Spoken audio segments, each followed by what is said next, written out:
이 시간 우리가 사무엘상 17장 1절로 30절 다윗과 골리앗의 싸우기 직전의 내용들을 우리가 지금 함께 살펴보고자 합니다. 다윗의 일생에서 가장 극적이고 또 많은 사람들이 기억하는 다윗의 행적은 바로 골리앗과 싸워서 그를 이겼다는 바로 이 이야기입니다. 세상에 있는 수많은 문학 작품을 망라해도 소년 다윗이 거인 골리앗, 나이 20도 되지 않은 소년, 한 번도 공식적으로 전투에 참여해 본 적도 없던 그 소년이 대장군 골리앗과 싸워 이긴 이야기보다 유명하고 또 사랑을 받는 이야기도 없습니다. 세상 사람들에게 있어서 이 다윗과 골리앗의 이야기, 다윗이 골리앗과 싸워 이긴 이 이야기는 소년의 영웅담으로 그렇게 읽혀지고 그렇게 이해가 되고 있습니다. 힘과 능력이 부족한 젊은 소년이여 약자라도 용기를 내고 노력하고 연구를 하면 넘을 수 없는 산과 같고 정말 큰 벽과 같은 그런 문제라도 능히 이길 수 있다는 희망을 주는 이야기들로 세상 사람들은 이 다윗과 솔로몬의 이야기를 바꾸어서 이해를 하려 한다 그 말입니다. 그러나 성경이 기록하고 있는 다윗이 골리앗과 싸워 이긴 이 이야기는 열심히 노력하고 용기를 내었더니 약한 자가 강한 자도 이기더라, 꿈과 희망을 가져라, 그런 이야기를 말하고자 함이 아닙니다. 다윗이 골리앗과 싸워 이긴 이야기는 하나님께서 다윗을 붙들어 쓰신 하나님의 은혜의 승리를 말하는 것이고, 하나님께 붙들린 믿음의 사람이 반드시 승리한다는 것을 보여주시는 말씀입니다. 은혜의 승리고 믿음의 승리를 말하는 것이고, 하나님께서 그 백성을 붙들고 쓰시는 이야기를 말하는 것이지, 하나님 없이, 믿음 없이, 성령의 역사 없이 힘없는 사람도 열심히 노력하면 자기보다 강한 자를 이기고 원하는 것을 얻을 수 있다, 그것을 말하는 것이 아니라는 말입니다. 앞선 본문인 사무엘상 16장에서 사무엘이 다윗을 사울을 대신한 왕으로 기름을 붓자 어떤 일이 있었죠? 이날 이후 다윗이 여호와의 신에게 크게 감동되니라 이렇게 말하고, 또 여호와의 신이 사울에게서 떠나고 여호와의 부리신 악신이 그를 번뇌케 한지라 이렇게 말씀한 것처럼, 하나님이 신이 떠난, 성령이 떠난 사울은 전쟁의 날 아무것도 할 수 없었지만 그가 왕이었으니 사실 가장 큰 책임은 왕에게 있는 것입니다. 그런데 왕임에도 불구하고 하나님의 성령이 떠나시자 사울은 그냥 허울뿐인 왕으로만 그 자리에 있는 거예요. 그런데 다윗은 하나님의 신 곧 성령의 감동하심과 능력 주심을 따라서 어린 소년이라 전쟁에 나갈 수도 없는 그런 아이였지만 여호와 하나님을 의지하여 담대히 나아가 이 대장군 골리앗을 물리침으로 양을 치던 소년이 이랴 국가적인 영웅으로 떠오르게 됩니다. 믿음의 승리이고 하나님의 은혜의 승리라는 말이죠. 다윗의 승리는 개인의 승리가 아니라 여호와 하나님께서 당신을 믿고 의지하고 믿음으로 행하는 자들을 과거에도 붙들어 주셨고 지금도 붙들어 주시고 앞으로도 이런 믿음의 사람들을 하나님이 붙드시고 승리를 주시고 일하시고 영광을 나타내 주신다는 하나님의 일하심의 방식으로 우리는 이 본문을 읽어야 됩니다.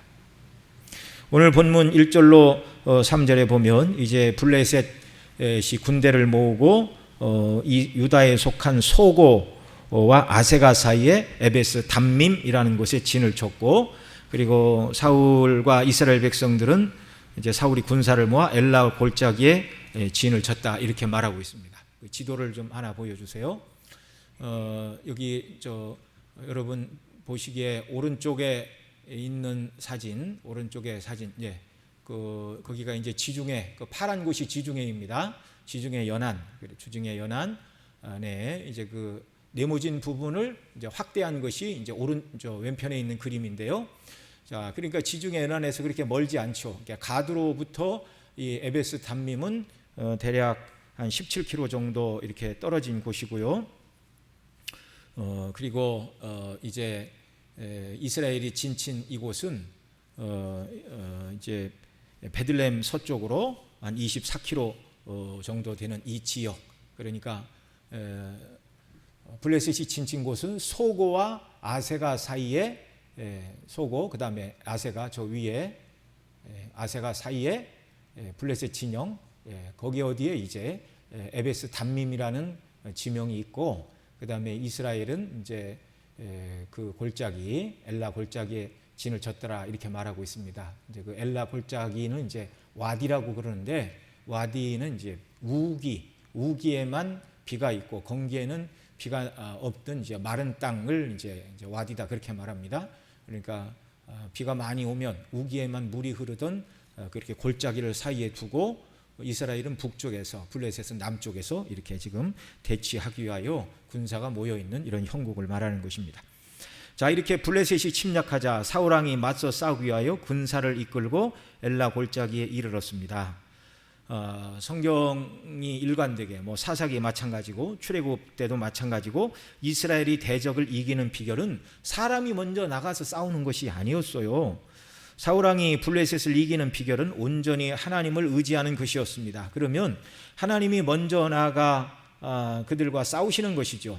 친히 하나님께서 앞서 나가 싸우시고 왕에게 어떻게 행할 것을 가르쳐 주심으로 아무리 큰 나라라도 하나님이 허락하시지 않으면 절대로 이스라엘을 넘을 수 없다. 이 분명한 사실을 우리에게 보여주시고 있습니다. 성경이 여러 차례 이걸 보여주고 있는데요. 그 한 예가 뭐죠? 바로 히스기야 왕 시대에 아수르가 군대를 이끌고 예루살렘을 다 압박을 했습니다. 그리고 항복하라 이렇게 말하고, 너희 북쪽 이스라엘도 우리에 의하여 이미 망했다. 다른 나라들을 봐라. 그 나라의 신들이 그들을 구원한 경우가 어디 있느냐? 너희 왕 히스기야가 여호와 하나님이 아수르의 손에서 우리를 구원하실 것이라 말할지라도 믿지 말라. 그렇게 막말을 하고 저 항복을 이제 종용을 합니다. 이런 기가 막힌 편지를 받고 히스기야 왕이 성전에 올라가 편지를 펴놓고 여호와 하나님 보시옵소서, 들으시옵소서. 이 악한 이방 왕이 사시는 하나님을 모욕하고 이렇게 말을 하고 있습니다. 그때 하나님께서 이제 승리를 말씀하시죠. 그 밤에 하나님께서 죽음의 천사를 보내 아수르의 18만 5천 명을 다 치셨고, 아수르 왕 사네립이 이제 몇 사람만 살아서 얼굴이 뜨뜻하여 니느웨로 이제 도망을 치고 말았습니다. 거기서 자기들이 신에게 경배할 때 두 아들에 의하여 이제 죽임을 당하게 되는 그런 일이 있었죠. 이스라엘은 외국이 군대가 많다고 해서 점령할 수 있는 나라가 아니었습니다. 누가 지키시는 나라라고요? 여호와 하나님께서 지키시는 나라라고요. 그 백성이 온전히 하나님을 신뢰하고 의지하면 하나님이 친히 나가 싸우시는 그런 나라였습니다. 자, 그런데 하나님을 자기 왕으로 섬기지 않는 사울은 도무지 블레셋과의 싸움에서 아무것도 할 수가 없었습니다. 성령이 떠나시고 하나님이 그와 함께 하시지 않으니 그저 허울뿐인 왕으로 이 사울 왕이 그냥 서 있을 뿐이다, 그런 말이죠. 참으로 안타까운 일입니다. 자, 그런데 이제 블레셋이 이스라엘을 완전히 점령하여 식민지를 삼기 위하여 이제 대치하고 있는 이런 형국. 자, 그 다음 이제 또 4절 이하에 보면 블레셋 사람의 진에서 싸움을 도두는 자가 나왔는데 그 이름은 골리앗이고 가드 사람이라. 그 신장은 6규빗 1뼘. 이렇게 쭉 7절까지 이 골리앗이 얼마나 대단한 사람인가 이렇게 쭉 설명을 하고 있습니다. 여기 성경 어디에도 이렇게 전투에 임하는 어떤 한 개인 장수에 대하여 그 키가 얼마이고 무기가 얼마이고 이렇게 소상하게 이야기를 하고 있는 데는 여기 빼고는 없어요. 그러면 이 성경 기자가 이 골리앗에 대하여 그 키가 6규빗 1뼘, 그 다음에 그가 가지고 있던 무기들, 이런 모든 것들을 자세하게 설명하고 있는 이유는 하나입니다. 무엇이냐면 1대1로 싸워서 골리앗을 싸워 이길 사람은 없다라는 것을 말하기 위하여 소상하게 골리앗의 그 장대한 키와 그가 하고 있는 무장, 이 모든 것들을 기록하고 있다, 그 말입니다. 이런 골리앗과 싸워 이긴 다윗은 다윗을 이기게 하신 하나님의 은혜와 능력, 다윗과 함께한 하나님의 성령의 역사로 사람 대 사람으로 싸우면 골리앗을 이길 수 없지만 하나님이 함께 하시니 사람의 힘으로 할 수 없는 그 일도 하나님은 이기게 하시고 승리케 하신다는 이 사실을 우리에게 보여주고자 함입니다. 그 믿음이 얼마나 중요한가, 하나님을 신뢰함으로 행하는 게 얼마나 중요한가, 하나님을 경외함으로 살아가는 것이 얼마나 능력 있는 삶인가, 이걸 우리로 하여금 눈을 들어 보라는 것입니다. 자, 이 대장군 골리앗 한번 보겠습니다. 키가 6규빗 한 뼘, 한 규빗은 45cm고 한 뼘은 반 규빗을 말합니다. 그러니까 대략 계산을 해보면 그의 키는 2m 90이 넘는 거인 중의 거인입니다. 머리에 옷 투구를 썼고 어린 갑옷을 입었다, 그렇게 말하는데요. 어린이라는 고기어자 비늘린자를 쓰는 어린 갑옷을 말합니다. 그 갑옷 사진 좀 보여주세요.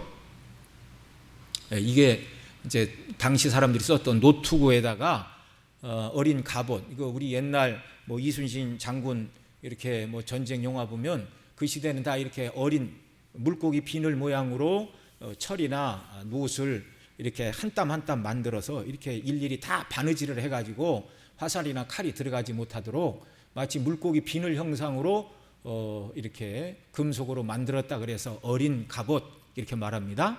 물고기 어자, 그 다음에 비늘 인자를 써서 이 어린 갑옷. 자, 그런데 이 갑옷의 무게가 얼마라고요? 갑옷의 무게가 5,000세겔, 한 세겔은 11.4g, 킬로로 환산을 하면 57kg. 여기 계신 여성, 대부분의 여성들 몸무게를 훨씬 뛰어넘는 킬로그램 수입니다. 어마어마하죠. 갑옷만 해도 한 사람 몸무게라 그 말입니다. 다리에는 경갑을 쳤고 다리에는 노탄 창을 메었습니다. 그러니까 방어용 경갑을 쳤고 다리에는 공격용 노탄창을 차고 있고 어디 공격할 데가 없다 그 말이죠.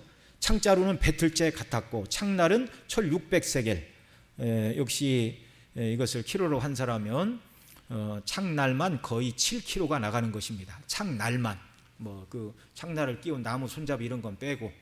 우리 남성분들 이제 군대 다녀오신 분들, 저 때는 이제 M16으로 이제 지급받고 군 생활했는데 그 M16 무게가 2.89kg, 요즘 군대에서 쓰는 K2 소총은 대략 3.26kg 나간다고 그럽니다.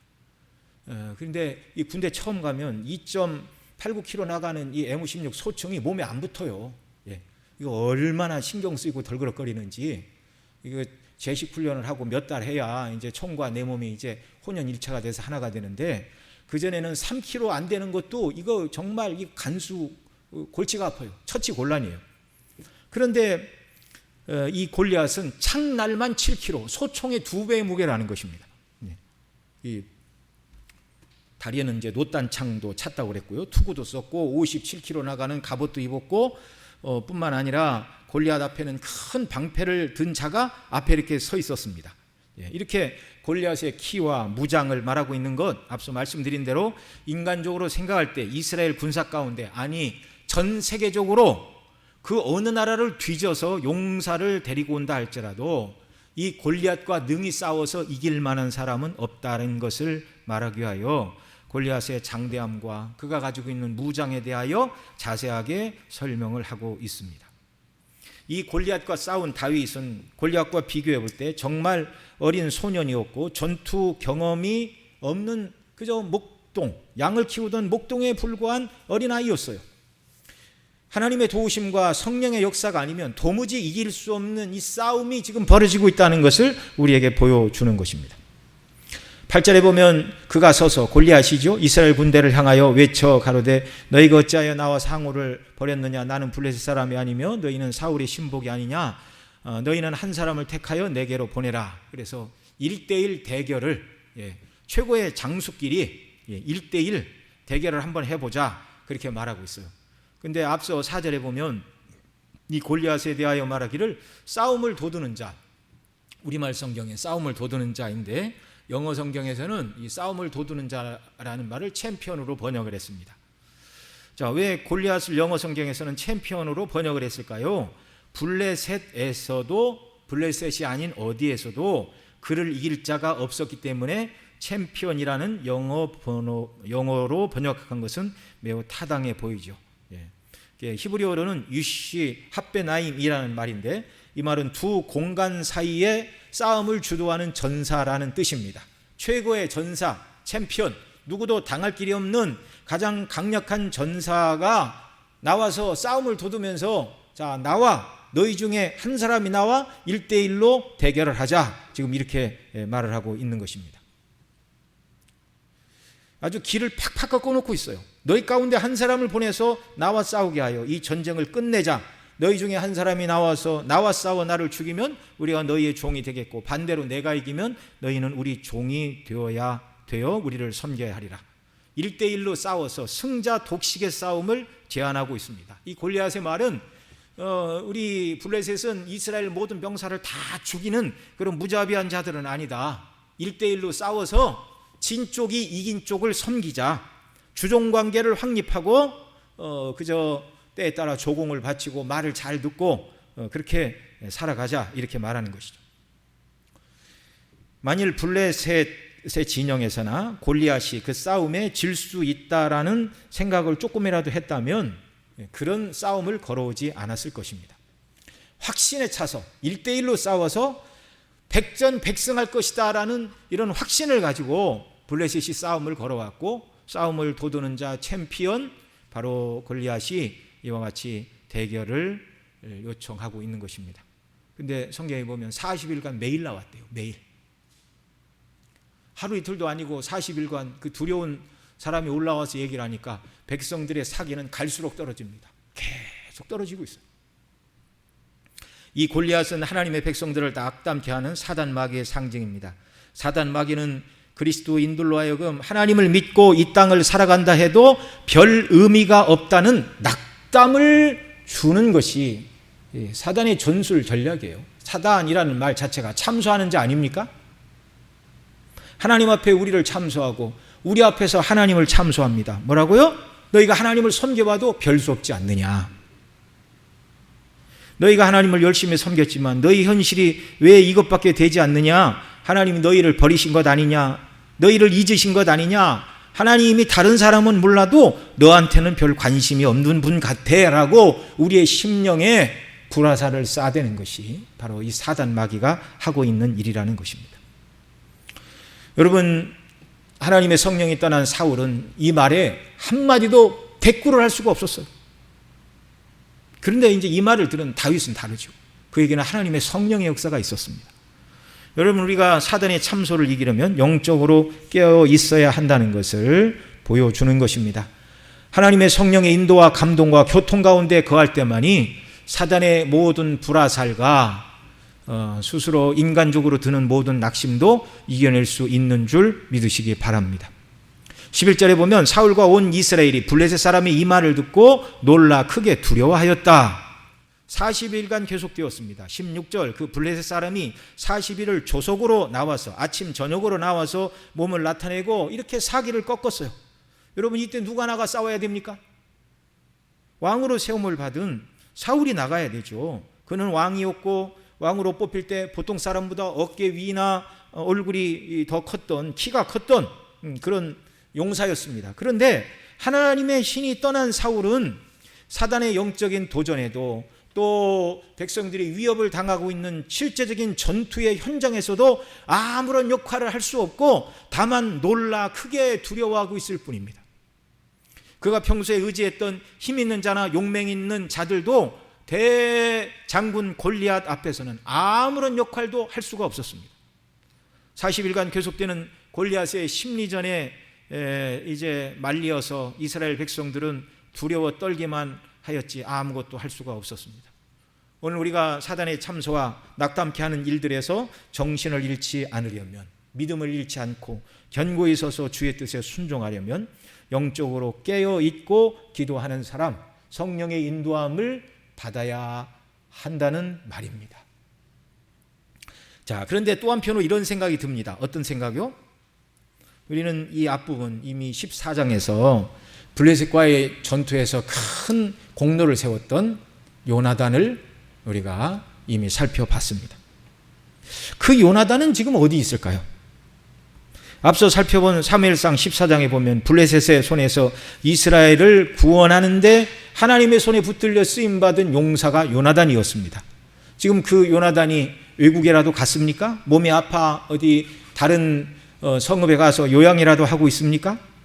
그가 자기 병기 맡은 자에게 블레셋 편으로 건너가 싸우자고 말하면서 했던 말이 무엇입니까? 이미 살펴본 사무엘상 14장 6절에 이렇게 말했어요. 우리가 이 할례 없는 자들의 부대로 건너가자. 여호와께서 우리를 위하여 일하실까 하노라. 여호와의 구원은 사람의 많고 적음에 달리지 아니하였느니라. 그 믿음의 말입니다. 이 말과 오늘 본문 뒤에서 다윗이 골리앗에게 하는 말인 사무엘상 17장 47절에서는 이렇게 말하고 있어요. 또 여호와의 구원하심이 칼과 창에 있지 아니함을 이 무리로 알게 하리라. 전쟁은 여호와께 속한 것인즉 그가 너희를 우리 손에 붙이시리라. 14장에 기록된 요나단의 말과 17장에 기록된 다윗의 말은 표현만 다르지 요나단과 다윗 둘 다 전쟁의 주관자는 여호와 하나님이시고 하나님이 기뻐하시면 군사의 수가 적고 칼과 창이 없을지라도 당신의 백성에게 승리를 주시는 하나님이라고 일관되게 고백하고 있어요. 누구와 누구가요? 요나단과 다윗이.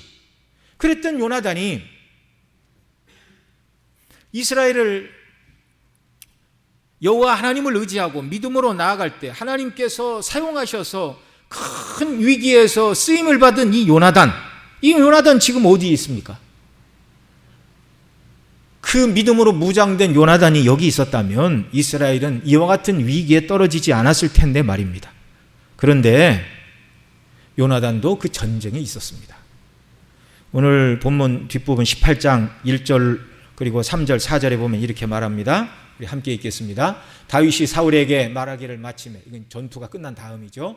요나단의 마음이 다윗의 마음과 연락되어 요나단이 그를 자기 생명같이 사랑하니라. 3절 요나단은 다윗을 자기 생명같이 사랑하여 더불어 언약을 맺었으며 4절 요나단이 자기의 입었던 겉옷을 벗어 다윗에게 주었고 그의 군복과 칼과 활과 띠도 그리하였더라. 자, 17장 11절에 사울과 온 이스라엘이 블레셋 사람의 이 말을 듣고 골리앗의 이 말을 듣고 놀라 크게 두려워하였다라고 말할 때 사울과 그리고 온 이스라엘 속에 바로 이 요나단도 거기에 포함되어 있었다는 말입니다.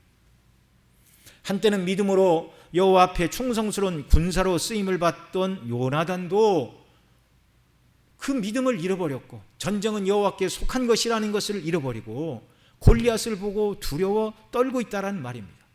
여러분 그 14장 13장 우리 앞에 살펴본 것처럼 요나단이 대단한 믿음의 사람이었어요. 13장 5절에 보면 당시 블레셋의 군대의 숫자를 어떻게 말합니까? 블레셋의 병거가 3만이요 마병이 6천이요 군사는 해변에 모래보다 많이 모였다 그렇게 말하고 있죠. 그럼에도 불구하고 여호와의 구원은 사람의 적고 많음에 달리지 아니하였느니라 이렇게 말하고 나가서 싸워 하나님의 손에 붙들려 나라를 위기에서 구원한 요나단이었는데 왜 이 17장에서는 골리앗 한 사람 앞에서 두려워 떠는 무리 속에 한 사람 어떻게 이렇게 되었는가? 물론 뭐 원인이 없는 것은 아니죠. 그의 아버지 사울이 전쟁터에서 쓸데없는 맹세를 함으로 그는 전쟁을 승리로 이끌었음에도 불구하고 아버지가 맹세하는 소리를 못 들고 지팡이에 꿀을 찍어 먹었다는 이유로 죽을 뻔한 위기를 맞이하기도 하였습니다. 요나단은 이런저런 이유로 낙심이 좀 됐겠죠. 자, 골리앗이 이스라엘 군대를 낙담케 하는 그 현장에 요나단도 있었지만 여호와를 의뢰하던 그의 믿음은 식어버렸고 더 이상 전쟁의 위기에 빠진 나라를 구원할 만한 믿음의 용사의 모습이 아니었다라는 것입니다. 이건 우리에게 무엇을 보여주시죠? 하나님의 사람들도 낙담할 때가 있다는 겁니다. 여러분 엘리야 선지자도 그랬어요. 갈멜산 위에서 바알의 선지자들과 450대 1로 대결하여 승리하고 그들을 기손 강가에서 다 쳐서 멸하였습니다. 그러면 이제 모든 이스라엘 왕부터 백성까지 다 여호와께로 돌아올 줄 알았는데 그렇지 않았어요. 당시 왕이었던 아합의 부인 이세벨이 뭐라고 그럽니까? 사람을 보내서 내일 이맘때 너로 네가 죽인 사람들과 같이 하나가 되지 아니하면 협박을 했어요. 너도 그와 같이 한 사람이 될 것이다. 그 최선을 다했는데도 이스라엘이 하나님께 돌아온 모습이 보이지 않고 죽인다는 협박을 받자 엘리야도 낙담을 하였고 그가 광야로 걸어가서 노뎀나무 아래에 누워 낙담하여 이렇게 말합니다. 여호와여, 이제 넉넉하오니 내 생명을 취하소서. 죽기를 간구하였습니다. 자, 이것은 오늘을 사는 우리에게도 매우 중요한 교훈을 주고 있죠. 오늘 믿음이 좋았다고 해도 그 믿음이 쭉 그렇게 유지가 되는 것은 아닐 수도 있다는 것입니다. 어제까지 믿음이 좋았으나 오늘 그 믿음이 연약해질 수도 있다는 사실을 우리는 경고를 받고 살아야 돼요. 왜 그렇습니까? 연약한 인생은 항상 하나님의 능력의 손, 하나님의 성령의 감동 속에 거하지 않으면 얼마든지 믿음이 연약해질 수 있고 낙담될 수 있다는 사실을 우리는 알아야 된다는 말입니다. 바울 사도는 고린도전서 16장 13절에 이렇게 말했어요. 깨어 믿음에 굳게 서서 남자답게 강건하라. 깨어라는 말은 어떤 목적을 가지고 잠을 자지 않는 것을 말하는데 에베소 5장 14절에서는 이렇게 말합니다. 잠자는 자여 깨어서 죽은 자들 가운데서 일어나라. 여기 성경은 잠을 죄 짓는 것으로 표현할 때가 있는데요. 깨어라는 말은 죄에 빠지지 말고 죄에서 벗어나 있으라는 말입니다. 깨어, 그 다음에 믿음에 굳게 서서 죄를 짓지 않고 영적으로 깨어서 기도할 때 믿음에 굳게 설 수 있다는 말이죠. 그렇게 되어야 남자답게 강건하게 되는데 남자들에게만 말하는 것이 아니라 남자든 여자든 성도를 향하여 세상과 육신의 정욕과 마귀를 대적하여 영적인 전쟁에 참여하는 군사가 되라, 그 말을 남자답게 강건하라 라는 말로 표현을 하고 있는 것입니다. 한때는 믿음이 충만한 용사였지만 영적으로 잠을 자게 되면, 그리고 죄에 빠지거나 낙담을 하게 되면 믿음에 굳게 설 수 없고 남자답게 강건한 모습으로 세상과 육신의 정욕과 마귀를 대항하여 싸울 수 없게 되는 때도 올 수가 있다는 말입니다.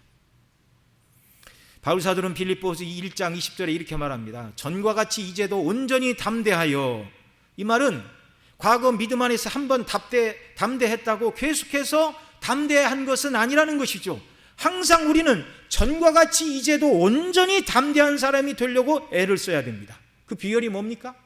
과거에 온전히 담대한 비결이 주의 은혜의 손과 성령에 붙들려 온전히 담대하여 남자답게 강건하여 영적인 싸움을 싸웠다면, 지금도 주의 은혜와 성령에 붙들리지 않으면 계속적으로 믿음으로 담대하게 대적과 맞서 싸울 수가 없다라는 것입니다.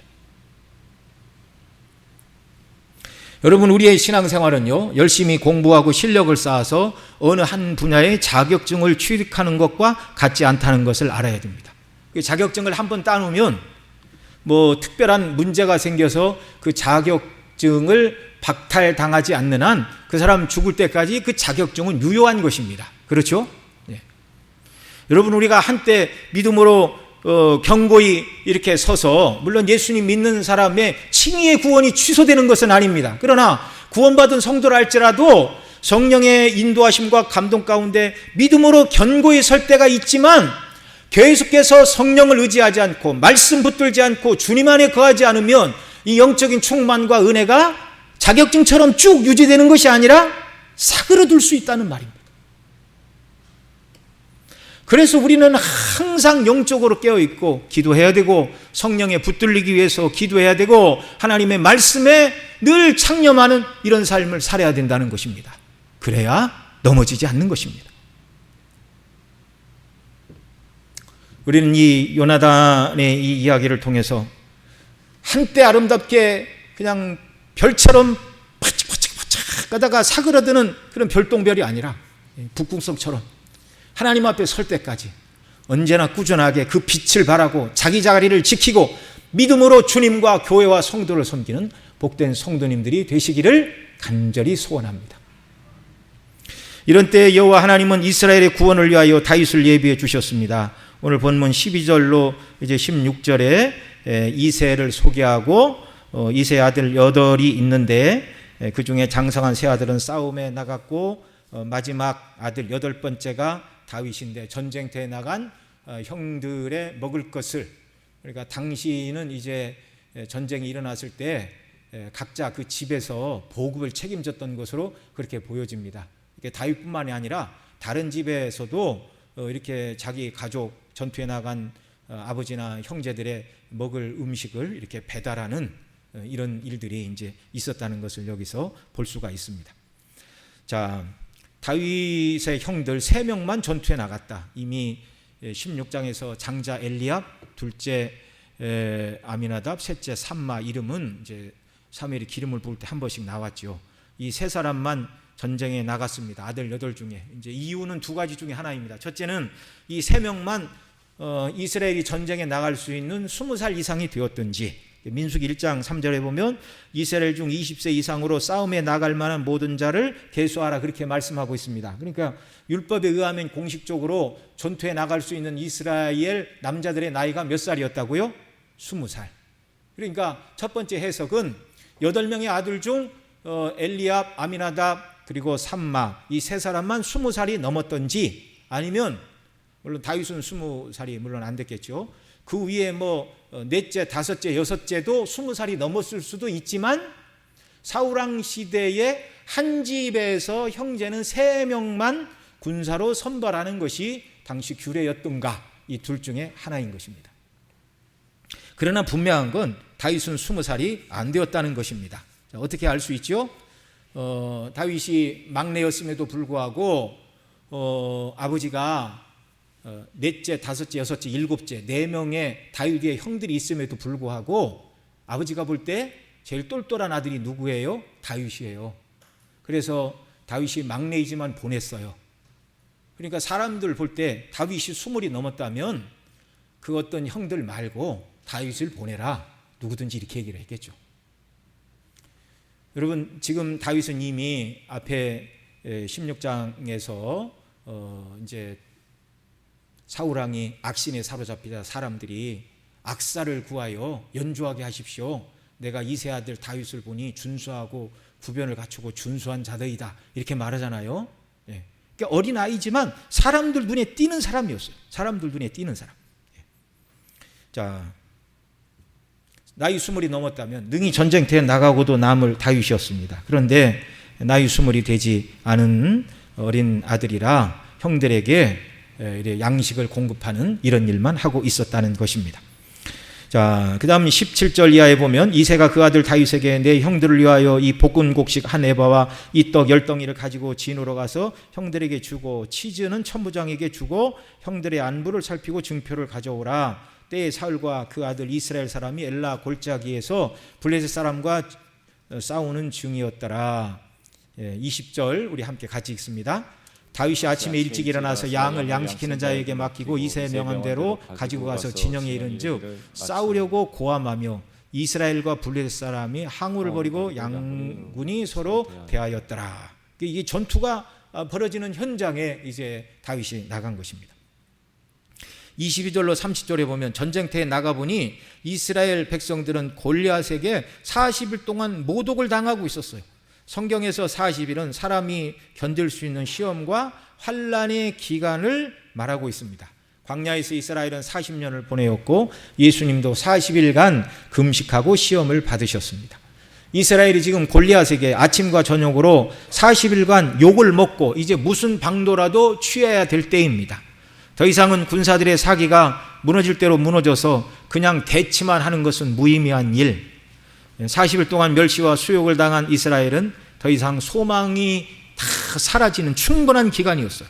24절에 보니까 이스라엘 모든 사람이 그 사람을 보고 심히 두려워하여 그 앞에서 도망하며, 골리앗만 나타나면 슬슬 다 도망가요. 아무도 대적하여 싸울 자가 없습니다. 전의를 상실한 모습입니다. 다윗은 골리앗이 이스라엘에 멸시하는 말을 들었지만 다른 사람들처럼 두려워하여 그 앞에 도망치는 사람이 아니었습니다. 그리고 또 한 소식도 듣죠. 왕 사울이 블레셋 장수 골리앗을 죽이는 자에게는 많은 재물을 주고 사유를 삼고 그 아비의 집은 자유하게 된다. 그러니까 세금이나 병역에 있어서 아무런 부담을 지지 않아도 된다. 이제 그런 말입니다. 자, 사울이 이렇게 말한 것은 이제 결단을 내려야 될 때가 왔다는 말이죠. 예. 그래서 막대한 포상을 왕이 제시를 했음에도 불구하고 아무도 나서는 사람이 없어요. 모두가 사기가 완전히 꺾여 있다는 것입니다. 그런데 참으로 놀라운 것은 소년 다윗만 골리앗의 말에 두려워하기는커녕 담대한 모습을 보여주고 있습니다. 오늘 본문 26절 함께 읽습니다. 다윗이 곁에 겼는 사람에게 말하여 가로되 이 블레셋 사람을 죽여 이스라엘의 치욕을 지하는 사람에게는 어떠한 대우를 하겠느냐? 이 할례 없는 블레셋 사람이 누구간데 사시는 하나님의 군대를 모욕하겠느냐? 다윗의 관심은 골리앗을 죽인 자에게 왕이 내리는 상급의 목적이 있는 것만은 아니었습니다. 이 할례 없는 블레셋 사람이 사시는 하나님의 군대를 모욕하는 것, 이것이 다윗이 분기탱천하고 있는 이유입니다. 무엇이 다윗으로 하여금 이렇게 담대하게 말하고 골리앗과 싸울 마음을 갖게 한 것이죠? 서두에 말씀을 드린 대로 다윗과 함께 하신 하나님의 성령의 역사입니다. 성령이 함께 하시는 다윗은 당시 상황을 볼 때 사울왕과 모든 장군과 일반 군사들처럼 그 기골이 장대하고 힘이 세고 온갖 무기로 무장한 골리앗을 보면 보통 사람은 두려워 감히 그 앞에 서기도 어려워 덜덜 떨 수밖에 없었는데, 골리앗이 하는 이 말을 살아계신 하나님에 대한 도전으로 받아들이고 하나님의 성령의 감동 가운데 하나님을 대적하는 적들은 하나님께서 산산이 부두신다는 이 믿음을 가지고 지금 다윗이 대응을 하고 있다는 것입니다. 성령의 충만한 사람, 성령의 인도함을 받는 사람과 그렇지 않은 사람의 차이점이 너무나 명확하게 드러나죠. 시편 2편 1절로 6절에서 이렇게 말합니다. 우리 같이 읽습니다. 어찌하여 열방이 분노하며 민족들이 허사를 경영하고 세상의 군왕들이 나서며 관원들이 서로 꾀하여 여호와와 그 기름 받은 자를 대적하며 우리가 그 맨 것을 끊고 그 결박을 벗어버리자 하도다. 하늘에 계신 자가 웃으시며 주께서 저희를 비웃으시리로다. 그때 분을 바라며 진노하사 저희를 놀래어 이르시기를 내가 나의 왕을 내 거룩한 산 시온에 세웠다 하시리로다. 아멘. 칼빈은 이 시를 해석하면서 이렇게 말합니다. 다윗은 그의 나라가 원수들에게 공격을 받아도 하나님의 손길과 능력의 지배 아래 있으므로 결국 그 나라가 승리하고 세상 나라와 정권은 심판을 받게 될 것을 말하고 있다. 그러니까 다윗은 여기를 주워가면서 이 시는 다윗이 썼다 그런 말을 하지도 않고 그냥 다짜고짜 주워 그래요. 다윗은 그의 나라가 원수에게 공격을 받아도 능히 하나님이 세상의 모든 나라를 멸하실 것을 믿고 이렇게 고백하고 있다. 그러니까 칼빈은 이 시편 2편이 다윗이 쓴 시라는 것을 전제하고 이렇게 말하고 있는 것입니다. 성령의 감동을 받은 다윗의 마음속에는 세상의 군왕 방백, 더 나아가 골리앗처럼 대단한 대장군이 단단한 무장을 했다 할지라도 하나님을 대적하는 그들을 하나님은 반드시 꺾으시고 내버려 두시지 않는다는 하나님께서 세상을 통치하시는 방식에 대한 이해를 가지고 있었고, 성령의 감동 가운데 바로 내가 하나님의 손과 발이 되어 나가서 저 하나님을 대적하는 자를 싸워 무찌리라, 이런 마음의 열정을 하나님의 성령께서 다윗의 마음에 부어주셨다는 사실입니다. 성령의 감동 속에서 다윗은 하나님을 대적하는 인생은 반드시 하나님의 진노와 심판을 받게 된다는 것을 성령의 감동 가운데 확신하였고, 이것이 두려움 없이 골리앗과 맞서 나가 싸우게 하는 원동력이었습니다. 다윗의 큰형 엘리압은 다윗이 마음이 완악하고 교만하여 사람 죽는 전쟁을 구경하러 왔다라고 말도 안 되는 평가를 하였지만 그렇지가 않습니다. 사람 죽고 사는 것을 보고 막 희열을 느끼는 이런 정신병자가 아니고, 오직 하나님의 성령에 충만하여 하나님의 이름이 멸시받는 것을 참을 수가 없었고, 하나님은 저런 자를 반드시 멸하신다. 그런데 성령의 감동 가운데서 내가 나가서 싸워야 되겠다. 성령께서 다윗으로 하여금 네가 나가서 하나님을 멸시하는 저자와 싸워라, 감동을 주신 것입니다. 그렇지 않고야 어찌 이 소년이 대장군 골리앗과 맞서 싸울 수가 있습니까? 사람의 힘으로 되는 일이 아니었습니다. 하나님의 성령의 역사로만 되는 일이었습니다.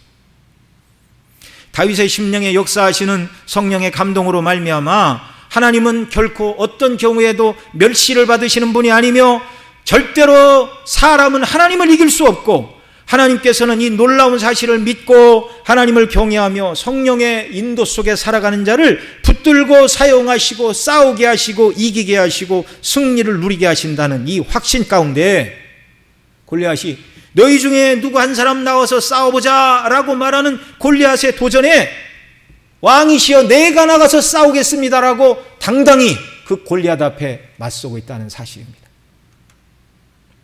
여러분, 이 다윗은 예수 그리스도의 모형입니다. 성령으로 충만하신 예수님은 사단의 시험을 이기셨을 뿐만 아니라 마지막에는 사단의 가장 큰 시험인 십자가에서 죽으심으로 승리하셨어요. 참 이상하지요? 예수님은 죽었지만 승리했습니다. 그래서 예수님의 이 죽음에 대하여 죽음을 죽인 죽음이다 그렇게 말하잖아요. 예수님은 뱀이 여자의 후손의 발뒤꿈치를 상하게 함과 같은 해를 받으셨어요. 그것이 십자가의 죽으심입니다. 그러나 죽고 끝난 것이 아니라 부활하심으로 말미암아 여자의 후손은 뱀의 머리를 칠 것이라고 말씀하신 대로 십자가에서 부활하심으로 사단에 대하여, 죄에 대하여, 죽음에 대하여 그리스도는 결정적으로 승리하셨고 그 승리 안에 저와 여러분을 함께 부르셨다는 사실을 믿으시기 바랍니다. 그리고 사단의 권세 아래 신음하던 저와 여러분 모두를 구원하여 주셨습니다. 이 크고 영광스러운 구원을 저와 여러분 모두가 받았습니다. 저와 여러분 모두도 다윗처럼 그리스도의 십자가의 대속의 은혜와 영광으로 충만하고 성령으로 충만하여 하나님의 이름이 멸시를 받는 것을 참을 수 없고 성령의 감동 가운데 거함으로 하나님께서 나와 같이 연약한 자도 붙들어 주시면 크게 쓰임받을 수 있다는 믿음과 하나님에 대한 신뢰를 가지고 나아갈 때 하나님께서도 오늘 이 시대 저와 여러분을 붙들어 사용하심을 믿으시기를 바랍니다. 이걸 보여주시기 위하여 다윗의 이 전쟁의 역사를 성경에 기록하도록 하신 것입니다.